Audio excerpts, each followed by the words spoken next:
figurez-vous que juste sous les rues animées de Paris, il y a un autre monde, un labyrinthe immense, silencieux, qui s'étend sur des centaines de kilomètres.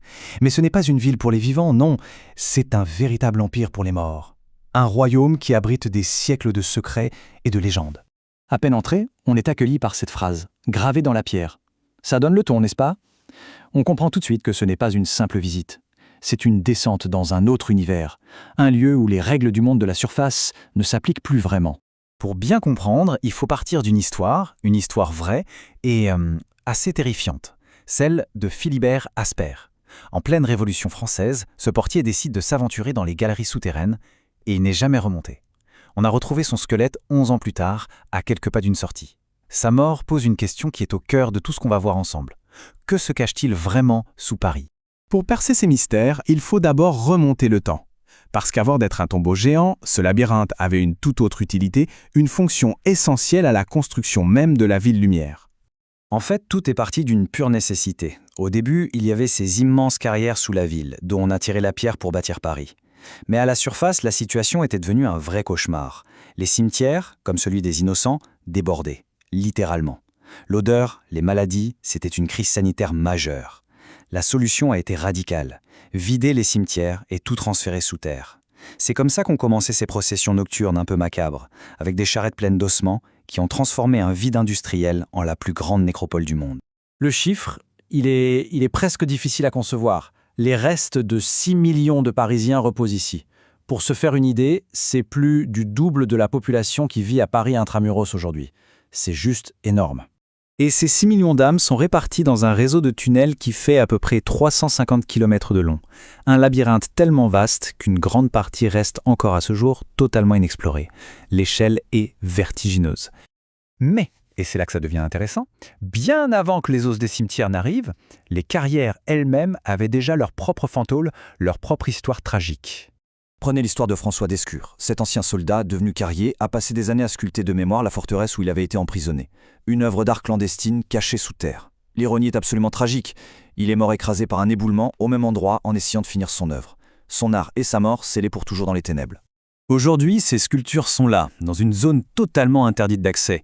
Et les rares personnes qui s'en approchent, les cataphiles, décrivent tous la même chose, une atmosphère lourde, pesante, comme une présence. La légende dit que l'esprit de l'artiste hante encore son chef-d'œuvre inachevé. Mais l'histoire de Descures, ce n'est qu'un avant-goût, parce qu'avec l'arrivée de millions de squelettes, les catacombes sont devenues le terreau de légendes bien plus sombres. C'est là qu'on commence vraiment à entendre ce que les murmures dans le noir. Et cette chronologie, elle montre bien une chose. Les catacombes n'ont jamais cessé de générer des histoires étranges. De la toute première disparition documentée, en passant par des événements complètement surréalistes, jusqu'à des découvertes macabres plus récentes, chaque époque a ajouté sa propre couche de mystère. Alors là, il faut vraiment s'imaginer la scène. On est en 1897. Une centaine de personnes de la haute société parisienne reçoivent une invitation secrète pour un concert à minuit, au milieu des crânes. 40 musiciens de l'Opéra de Paris s'installent et ils s'apprêtent à jouer pour un public de vivants et de millions de morts. Et c'est au moment où l'orchestre attaque la danse macabre de Saint-Saëns que des choses bizarres auraient commencé à se passer. Des témoins racontent que les bougies s'éteignaient et se rallumaient toutes seules, et surtout un bruit de cliquetis, comme si les squelettes eux-mêmes se mettaient à battre la mesure. Une performance unique dont l'écho, dit-on, résonne encore.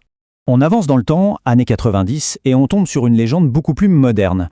Une caméra abandonnée est retrouvée au fin fond d'une galerie interdite. La vidéo à l'intérieur montrerait les derniers instants d'un explorateur. On le verrait courir, complètement paniqué, avant de lâcher sa caméra et de disparaître dans le noir. Qu'a-t-il bien pu voir ? Et c'est ça, le truc avec les légendes des catacombes. Elles ont toujours deux visages. Les voix qu'on croit entendre, est-ce un avertissement bienveillant ou un leurre pour nous perdre ? Ce fameux chien noir qui apparaîtrait parfois, est-ce un guide qui mène vers la sortie ou un esprit malin qui s'amuse à nous faire tourner en rond ? Dans le noir absolu, chaque son peut être soit un salut, soit une condamnation. Mais attention, le danger sous Paris n'est pas que surnaturel, loin de là. Aujourd'hui, les catacombes attirent toutes sortes de visiteurs clandestins, et ce sont les vivants qui y créent de nouveaux mystères, bien réels cette fois. Cette histoire, elle est toute récente et elle fait froid dans le dos.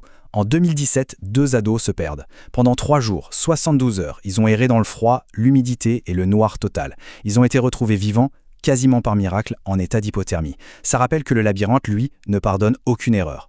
Et puis, il y a cette découverte sans doute l'une des plus incroyables. En 2004, la police fait un exercice de routine et tombe sur une salle de cinéma clandestine. Je veux dire, une vraie salle avec un écran géant, des bancs, un bar et même l'électricité piratée sur le réseau de la ville.